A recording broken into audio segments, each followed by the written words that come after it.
Et comme chaque semaine, nous retrouvons Fabrice Jean-Jean, référent RSE au sein des entreprises. Je rappelle d'ailleurs que la RSE, c'est la responsabilité sociétale des entreprises. Bonjour Fabrice. Bonjour André. Alors aujourd'hui, on ne va pas parler de RSE ou pas directement, on va parler des jeunes et du monde de l'entreprise, car on le sait, eh bien, beaucoup d'entreprises ont peine à recruter des jeunes et surtout à les garder. Alors franchement, est-ce que les jeunes sont peu enclins à s'inscrire dans un projet d'entreprise ? Alors, il faut savoir qu'aujourd'hui, oui, on peut se poser la question sur est-ce qu'ils sont enclins ou pas. Ils ont envie d'y aller, sauf qu'ils ont du mal à avoir foi un petit peu quand même à l'entreprise, étant donné qu'une des problématiques de l'entreprise d'aujourd'hui, et depuis quelque temps déjà, c'est d'avoir usé un modèle économique et d'avoir un carnet de commandes qui, au-delà de 3 mois, il y a garde visibilité. Et alors, comment les jeunes voient-ils l'entreprise aujourd'hui ? Alors, il faut savoir comment ils voient l'entreprise. Alors bon, il y a beaucoup de chefs d'entreprise qui sont convaincus que les jeunes ne veulent pas bosser. La seule chose qui les intéresse, c'est leur compte Facebook ou Instagram. Il n'est pas possible de faire confiance. Alors, comment les jeunes voient-ils l'entreprise ? Eh bien, comme des modèles obsolètes et usés, voire cramés, si on va prendre leur terme, avec à l'intérieur des hommes et des femmes fatigués, moralement et physiquement. On ne peut pas vraiment leur donner tort lorsqu'on voit notre bilan économique. Il faut quand même dresser le constat. On ne va pas dire que tout est mauvais, tout est acheté, mais il y a quand même beaucoup de choses qui ne vont pas. On a un moral de plomb qui règne dans beaucoup d'entreprises.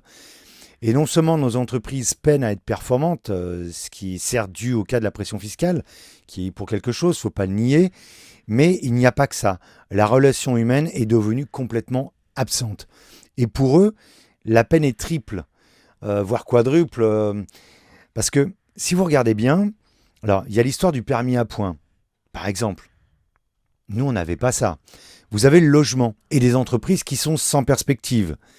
Aujourd'hui, un jeune qui veut prendre un logement, il lui faut 3-4 mois de caution de loyer d'avance et il lui faut encore 4 personnes qui se portent caution morale.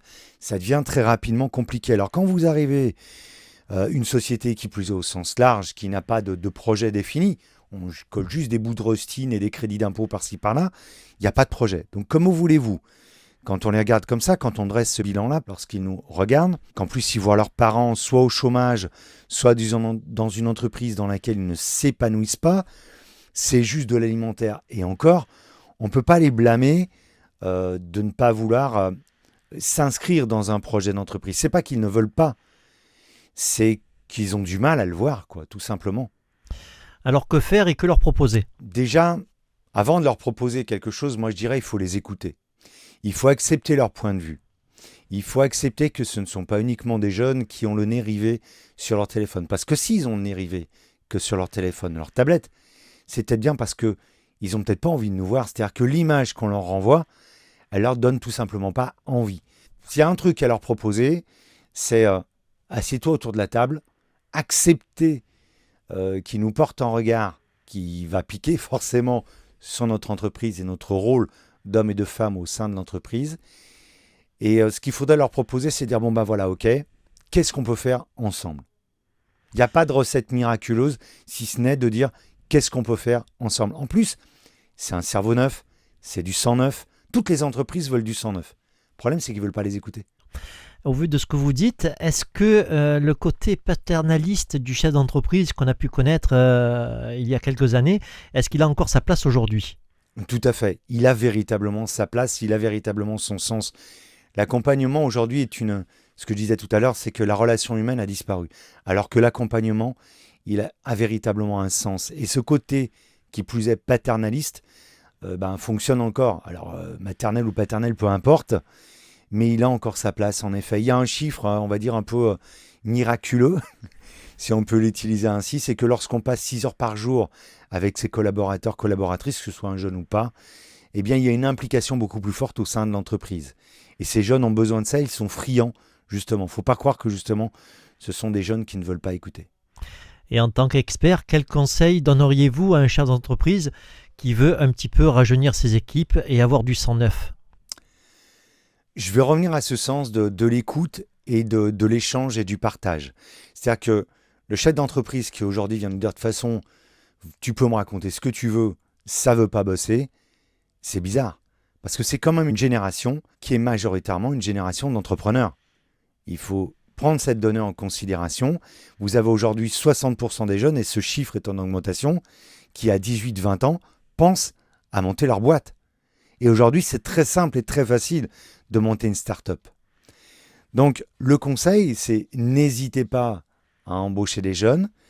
C'est du sang frais, c'est un cerveau frais, mais ne les embauchez pas pour exécuter une tâche bêtement, mais prenez en considération qu'ils ont des idées nouvelles qui aujourd'hui vont conduire votre entreprise vers demain. Un exemple tout simple. 2030, c'est dans 11 ans, André.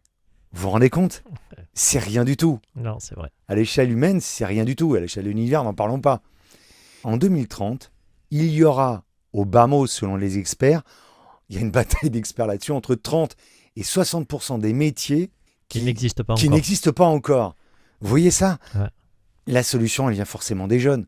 Donc une entreprise qui veut rajeunir, qui ne veut pas péricliter, qui veut être pérenne, puisque c'est le rôle d'une entreprise, mais elle se doit d'apporter des jeunes dans son entreprise et d'avoir un véritable débat d'idées. Et aujourd'hui, d'ailleurs, il y a plein de groupements qui sont faits autour de ça. Et Fabrice, pour le chef d'entreprise qui pense que les jeunes ne veulent pas bosser, que lui dites-vous ? Eh bien, pour ceux qui pensent comme ça, je les invite à mesurer le degré d'engagement des adultes qui travaillent dans leur entreprise. Juste pour information, juste comme ça, le désengagement des salariés est une grève invisible qui coûte 13 500 € par an et par salarié. Ça, on en reparlera plus tard. Donc déjà, avant de critiquer les jeunes, il faut peut-être déjà voir les anciens qui sont déjà dans son entreprise. Il faut savoir que cette jeunesse, elle est friande justement du partage d'expériences.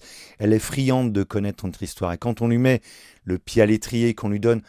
La problématique du chef d'entreprise, c'est qu'il confond la culture du métier et la culture de l'entreprise, qui là aussi sont deux choses différentes. Et cette approche de cette génération qui est très entrepreneuriale modifie aussi considérablement le marché de l'emploi. Ça, on en reparlera plus tard, mais c'est vrai que ça pose quand même certaines bases là-dessus. Donc, une fois encore, je dis, reste quand même à l'écoute de ce qui se passe avec les anciens avant de critiquer les jeunes.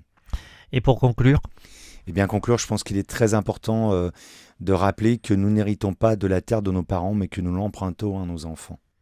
Mais écoutez Fabrice, je vous remercie pour tous ces précieux conseils. Je rappelle que si on veut un peu plus de renseignements, on peut consulter votre site internet www.comeco-paca.com. Un grand merci Fabrice, puis à la semaine prochaine pour une autre chronique. Au revoir. Merci André, au revoir, à bientôt.